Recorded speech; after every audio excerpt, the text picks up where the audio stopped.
El trabajo de la enfermera o el enfermero en un servicio de trasplantes es muy amplio, son diversas las responsabilidades, diferentes los objetivos que cumplimos.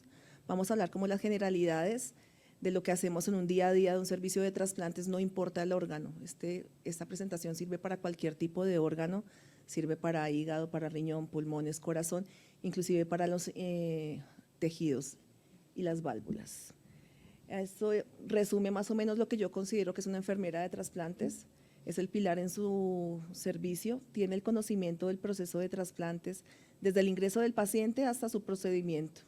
Reconoce cuando un proceso se desvía y busca optimizar los recursos para mejores resultados y desenlaces en la salud del paciente y rentabilidad también de un servicio.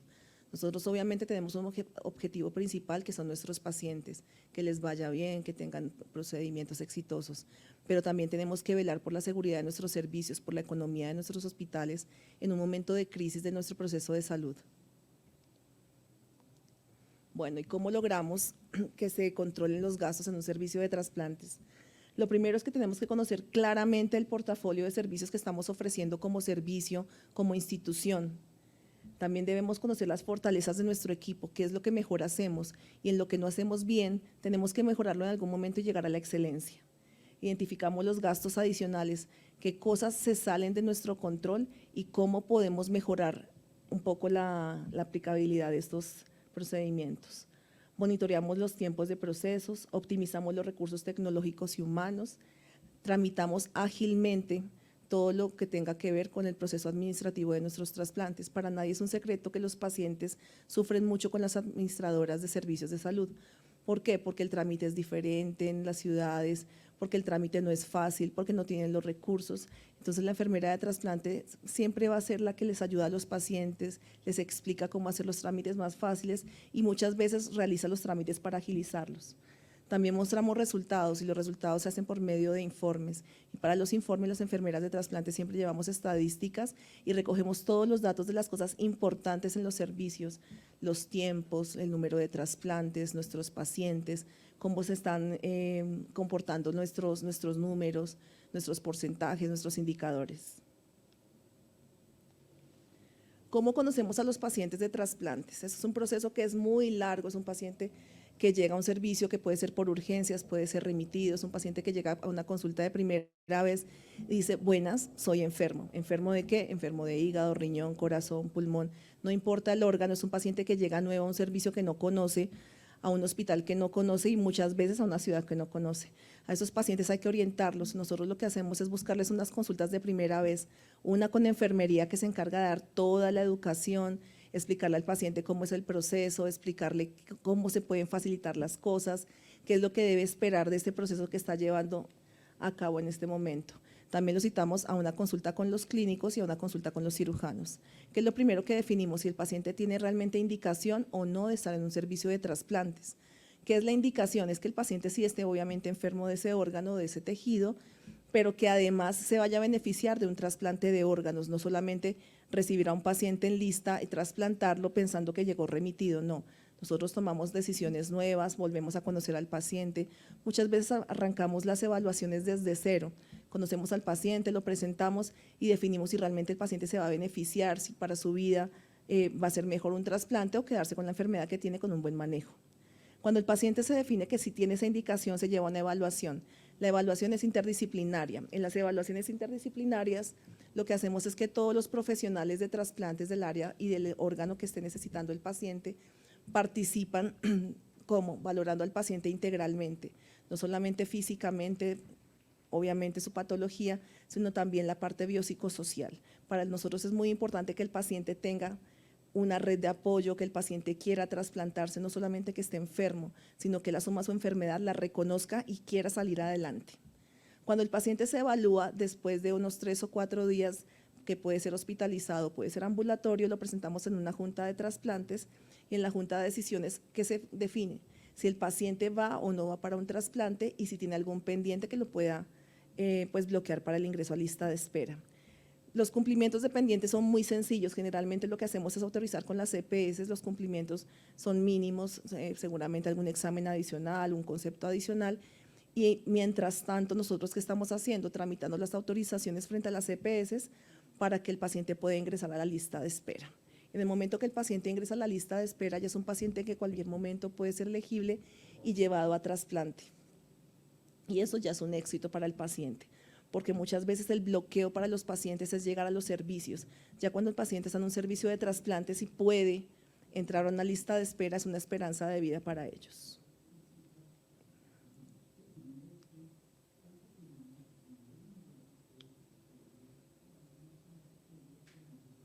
Bueno, vamos a hablar sobre las generalidades de la evaluación pretrasplante. Nosotros tenemos dos procesos de evaluación pretrasplante. Podemos hacer evaluaciones pretrasplante ambulatorias o evaluaciones hospitalizadas. ¿Cuál es la diferencia? En el ambulatorio el paciente viene programado, son diferentes días, es una semana que llega muy temprano, hacemos los procedimientos, hacemos las consultas, pero el paciente no pasa la noche en la fundación. ¿Qué cosas buenas tiene la evaluación pretrasplante? Por ejemplo, en el caso de los papás que tienen sus niños, que deben ir a sus casas, que deben pasar la noche en sus casas con sus familiares, pues es muchísimo más cómodo. La programación de los laboratorios y los procedimientos no necesariamente requiere una hospitalización, salvo que requiriera una preparación especial, pues lo haríamos también desde la casa. Evita trámites de incapacidad, permisos largos, entonces los pacientes que trabajan no se ven bloqueados y no se ven muchas veces con el problema del permiso en el trabajo. Disminuye costos muchas veces para los pacientes porque el estar acá, sus familiares, parqueaderos, comida, también aumenta los costos y también los puede disminuir para un paquete de evaluación pretrasplante. Tiene menos riesgo de infección, el paciente no está tan expuesto a un sistema hospitalario donde pues todo el tiempo tenemos riesgo de infecciones. Un problema que tiene la evaluación ambulatoria puede ser el tiempo. Un paciente en evaluación hospitalizado dura 2 o 3 días, un paciente que está ambulatorio puede durar una semana completa, pero es que el detalle no está en el tiempo, sino en la calidad de los servicios que vamos a prestarles. Cuando el paciente se hospitaliza, ¿qué tenemos en cuenta para definir a los pacientes hospitalizados que son un mínimo número? Uno es el estado general del paciente. Si el paciente está muy deteriorado, no se le facilita caminar, el desplazamiento es difícil, pues es un paciente que seguramente va a estar mejor hospitalizado. Dónde vive el paciente, la facilidad para salir de su casa, la facilidad para los traslados. Hay pacientes que viven muy lejos de nuestra institución y tienen que salir muy temprano en la madrugada de sus casas. Ese es el tipo de pacientes que preferimos hospitalizar y facilitar las cosas. A veces hay pacientes que vienen de fuera de Bogotá y no tienen albergue por dificultad, porque no tenemos cupos, entonces también los hospitalizamos. Es más ágil, son menos días, pero el resultado es básicamente el mismo y pues va a terminar en lo mismo, que es tener un paciente que se presenta en junta de decisiones para definir si requiere o no el trasplante. Siguiente. Luego de la evaluación, el paciente y su red de apoyo son citados para entregarles el resultado de la evaluación y la decisión de la junta. En esta reunión que tenemos con la familia, hablamos claramente sobre lo que es el procedimiento. Terminamos de aclarar dudas y al paciente le decimos qué es lo que realmente puede esperar o no de un trasplante, igual a su familia. Porque citamos a un paciente y a una familia, no citamos solamente al paciente como si fuera una consulta privada, porque un paciente no puede llegar solo al trasplante. El éxito del trasplante no es el paciente, no es el cirujano, no son los enfermeros. El éxito del paciente es su red social, es su red de apoyo. El paciente siempre tiene que estar acompañado, tenemos que saber quiénes van a ser los cuidadores, a quiénes podemos llamar en el momento que el paciente requiera el llamado, que aparezca un órgano o que el paciente esté solo y necesite un acompañante. Siempre debe haber 1 o 2 cuidadores fijos que nosotros identificamos y los tenemos presentes en las listas de espera. En las EPS lo que hacemos después de la junta es radicar obviamente el resumen de la evaluación pretrasplante para hacer el trámite de autorizaciones de ingreso a lista de espera y los pendientes que pueda tener el paciente. Nosotros verificamos el cumplimiento de los pendientes en consulta de enfermería y en consulta con los clínicos y definimos si el paciente ya tiene todos los pendientes cumplidos, puede ingresar al Red Data. El Red Data es nuestro Sistema Nacional de Información en el cual ingresamos los pacientes a lista de espera. Nuestra lista de espera es nacional, que seguramente más adelante les van a explicar, y lo maneja directamente el Instituto Nacional de Salud en la coordinación nacional. Cuando un paciente llega a lista de espera, ¿qué puede esperar? ¿Qué puede tener presente? Siguiente. Periódicamente los pacientes que entran a lista de espera se tienen que actualizar. Que el paciente esté en lista de espera no significa que no vuelva a consulta, es todo lo contrario. Muchas veces los pacientes ingresan a las listas de espera y tienen que venir más seguido al hospital para cumplir controles, para hacer pendientes, para hacer procedimientos adicionales que nos van a facilitar y van a garantizar la seguridad del procedimiento al que va a ser llevado. Los controles generalmente son con los clínicos y con enfermería y dependen del estado del paciente. En pacientes muy enfermos podemos citarlos inclusive cada 15 días y pacientes que tienen una enfermedad estable se pueden citar cada 3 meses. Los pacientes anualmente deben recibir una evaluación cardiovascular. ¿Qué significa esto? Que los pacientes pueden estar en lista de espera más de un año. Para nosotros no es una sorpresa que tengamos pacientes en lista de espera de 2, 3, 4 años. Hay diferentes razones para esto. Una es que no tengamos suficientes donantes y los pacientes obviamente tengan más tiempo en lista de espera. Lo otro es que hay pacientes que pueden estar muy estables, tienen que estar en una lista de espera, pero no necesariamente tienen que ser los primeros en trasplantarse. Por eso a veces pueden pasar más de un año. Los pacientes también deben recibir una actualización de las imágenes diagnósticas para no tener sorpresas en el momento quirúrgico. A los pacientes generalmente se les actualizan imágenes cada 3 y cada 6 meses de acuerdo a la patología que corresponda. Nuestros pacientes siempre van a estar vacunados. Nuestros protocolos exigen que los pacientes antes de ingresar a la lista de espera reciban vacunas. Las vacunas son las básicas, obviamente, hepatitis B, el neumococo 3, el neumococo 23, la DPTA, las vacunas para herpes zóster que desafortunadamente en este momento no las tenemos disponibles en el país y además las vacunas anuales de influenza. ¿Qué es lo que hacemos? Paciente que ya cumple el esquema básico de vacunación, ingresa a la lista, pero constantemente se le está recordando cuando tiene que modificar o tiene que administrársele alguna vacuna adicional. Siguiente. Nuestros seguimientos. Los seguimientos para las enfermeras de trasplante son en consulta. Muy pocas enfermeras hacen consulta como tal. La consulta de enfermería es una consulta formal con historia clínica. Nos vemos con el paciente y su familia en un consultorio donde ¿qué averiguamos? El estado de salud del paciente, cómo van las cosas en su casa, en su vida en general. Hay cosas que muchas veces en la consulta clínica no se pregunta, por lo menos la parte de red de apoyo. Entonces, para nosotros sí es muy importante que en el seguimiento también esté vinculado trabajo social y psicología, porque estamos seguros de que el paciente siempre está acompañado, tiene una buena red de apoyo y no vamos a tener inconvenientes después del trasplante. Además, le preguntamos a los pacientes qué tratamientos actuales y qué medicamentos están tomando.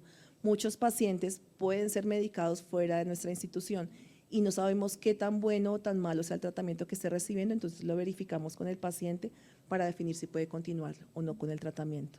Miramos que los datos sean confiables. A los pacientes antes del ingreso se les hacen pruebas de compatibilidad, se les hace el HLA, se les hacen las infecciosas y también obviamente periódicamente las repetimos. Nosotros las enfermeras somos las encargadas de ingresar los pacientes al Red Data, a las listas de espera nacionales. Ahí tenemos que poner los números de identificación del paciente, tenemos que poner los números de contacto, el número del HLA, el reporte de las infecciosas y tienen que ser datos confiables. Los teléfonos se deben actualizar periódicamente, nosotros preferimos casi que actualizarlos mensualmente, porque ahora es muy común el cambio de SIM y los pacientes cambian de celular y se les olvida avisarnos. Y en el momento que aparece un donante, pues no tenemos la forma de ubicarlo. Actualizamos los laboratorios, actualizamos también la parte cardiovascular anual y pues para todo eso también tenemos apoyo de nuestros médicos. En el caso de los pacientes de lista de espera de riñón, estamos pendientes que los pacientes traigan sus muestras de sangre mensuales o bimensuales según sea el protocolo. Lo otro que aprovechamos es la educación. Es muy diferente una educación en grupo con un enfoque con generalidades sobre el procedimiento y no una educación personalizada. Nuestros pacientes reciben educación personalizada, despejamos dudas y estamos tranquilos que tienen toda la información que necesitan. Siguiente. Esta es como una imagen de las generalidades de nuestra evaluación.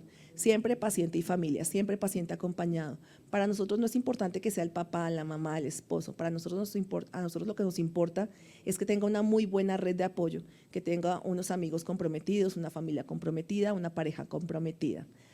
Hacemos nutrición, educación en nutrición, también tenemos soporte con nuestras nutricionistas, hacemos educación también en cuanto a los medicamentos que van a tomar. Nuestros pacientes ya saben qué medicamentos van a tomar en el post-trasplante y esto nos facilita que el paciente cuando sale del trasplante ya sabe para qué sirven sus medicamentos, ya sabe qué horarios va a tener y ya saben los nombres de los medicamentos. Les pedimos que por favor tengan una dieta obviamente sana, una vida sana, que practiquen ejercicio. Les enseñamos el manejo seguro de las mascotas, porque nuestros pacientes pueden tener mascotas, pero con ciertas recomendaciones. También les explicamos cómo es la entrada y salida del hospital para que estén seguros. Siguiente. Las ofertas y rescates. Esa es la parte como más larga y más difícil del enfermero de trasplantes. La primera es la parte que nosotros conocemos con el paciente, lo acompañamos, lo educamos, lo tenemos en lista de espera, pero ¿qué es lo que pasa el día del llamado del trasplante? Nosotros tenemos un sistema de donación de órganos en Colombia que lo que busca es que todos los hospitales estén todo el tiempo monitoreando a sus pacientes y nos digan qué pacientes pueden llegar a muerte encefálica, que son la mayoría de los donantes que tomamos nosotros. Cuando tenemos detección y notificación de un donante, hay un grupo de médicos que más adelante van a conocer uno que nos va a dar una charla muy interesante, que visita los hospitales, mira que los pacientes cumplan con las condiciones, hace seguimiento a los donantes o a los potenciales donantes y en el momento que se requiere habla con las familias y solicita la donación. Después de que hay una valoración y seguimiento de ese donante, vemos que es un buen candidato, se hace el diagnóstico de muerte encefálica y hay una donación. ¿Qué es lo que hacemos? Ese grupo de médicos nos informa a los grupos de rescate que hay un donante, nos cuentan qué es lo que ha pasado con ese paciente, qué lo llevó a la muerte encefálica, por qué es un donante y en qué condiciones se encuentra el paciente. Cada grupo es libre o no de escoger si recibe o no recibe ese donante, pero obviamente previamente tiene laboratorios, tiene imágenes, tiene infecciosas que nos dan una buena guía sobre si va a ser un buen o no donante. Siguiente. Cuando hay una oferta, ¿qué es lo que hacemos? Cuando hay un donante efectivo, el médico coordinador operativo solicita las hemoclasificaciones, los laboratorios, lo que yo les decía, todo como el resumen en general de lo que es ese paciente clínicamente hablando, que sea un paciente que sea apto, que sea un buen candidato para ser donante y que no ponga en riesgo a mis pacientes de lista de espera.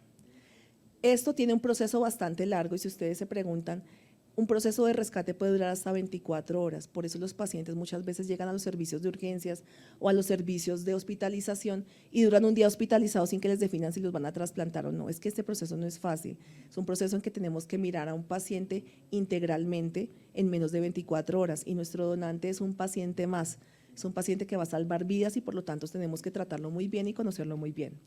La oferta en general se recibe por las enfermeras de trasplantes o por el cirujano de trasplantes y de inmediato se comenta al grupo de trasplantes.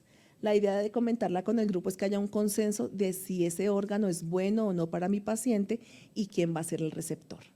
Siguiente. Eso es como un esquema rápido, se recibe una oferta por la red de trasplantes, el grupo que lo aceptó tiene que ir a rescatar.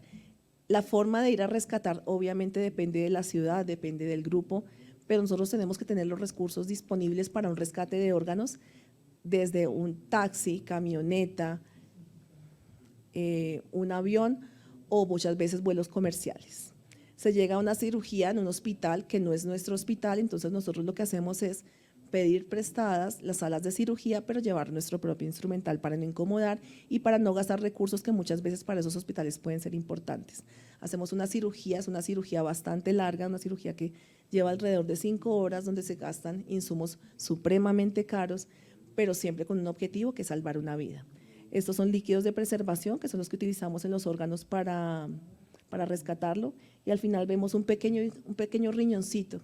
Es un riñoncito que va a salvar la vida de un bebé y que seguramente salvó la vida de un bebé, porque es una foto antigua ya. Siguiente.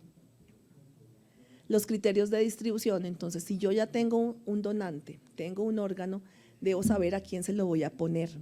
Y a quién se lo voy a poner, eso es una gran lotería, es un gran premio para los pacientes, pero la decisión de quién se lo pone no es solamente del grupo de trasplantes, esa decisión está auditada básicamente por el Instituto Nacional de Salud y hay unos criterios de distribución en los que nos dicen cómo debemos poner ese órgano y cómo debemos elegir el receptor.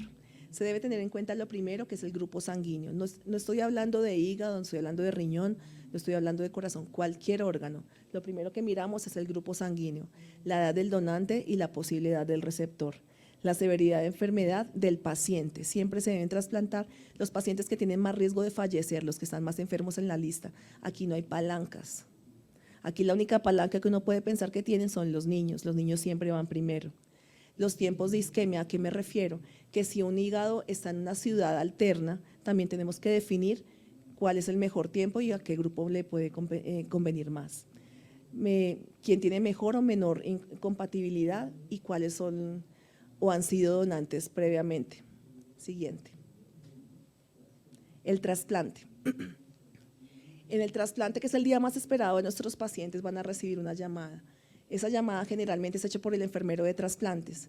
¿Qué se puede esperar de esa llamada? Todas las reacciones son posibles. Hay pacientes que lloran, gritan, no entienden, a veces no es una llamada, son varias, a veces nos devuelven las llamadas varias veces porque para las personas es tan importante recibir un órgano que ese momento es un nacimiento.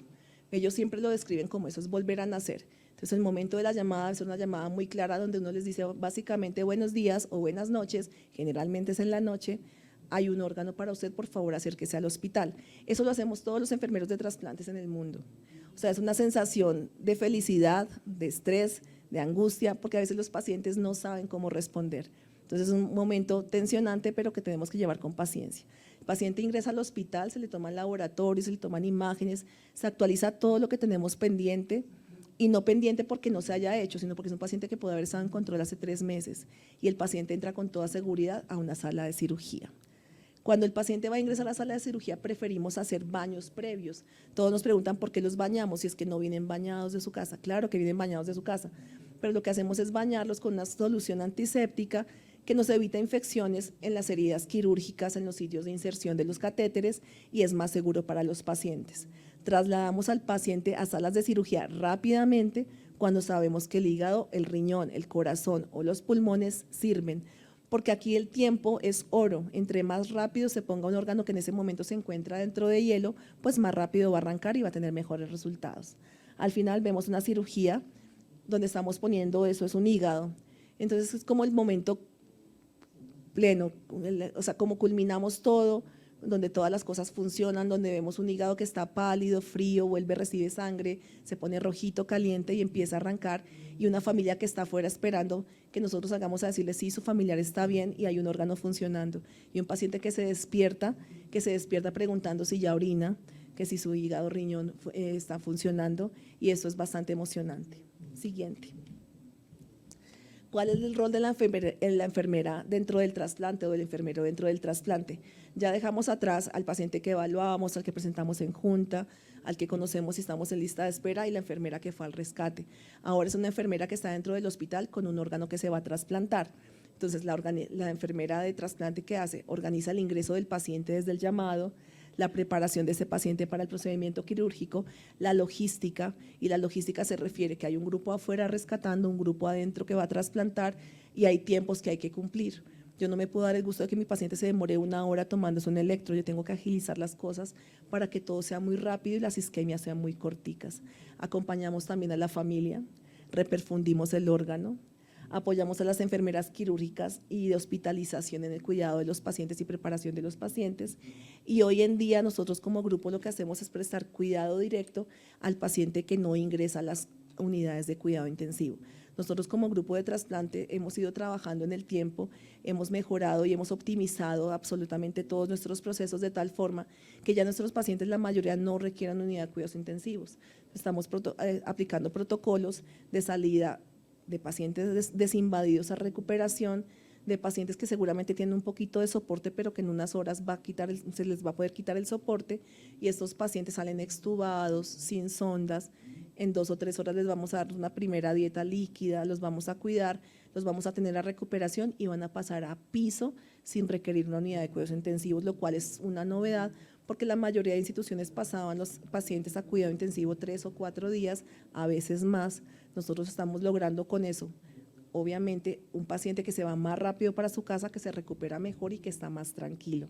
Ustedes me van a preguntar a qué horas hacen todo eso las enfermeras de trasplantes, ni siquiera nosotras lo sabemos, porque todo se hace al tiempo. ¿Qué es lo que sí hemos cambiado? Que ya no solamente es una enfermera adelante y atrás del proceso, sino 2 enfermeras, una que está fuera del hospital, una que está dentro del hospital y que están constantemente en comunicación para que las cosas funcionen y se agilicen. Siguiente. La educación al paciente y a sus cuidadores. La educación al paciente y sus cuidadores es muy amplia. En nuestros servicios tenemos bastantes libros sobre cuidados de trasplante. El que vemos acá es el de trasplante hepático.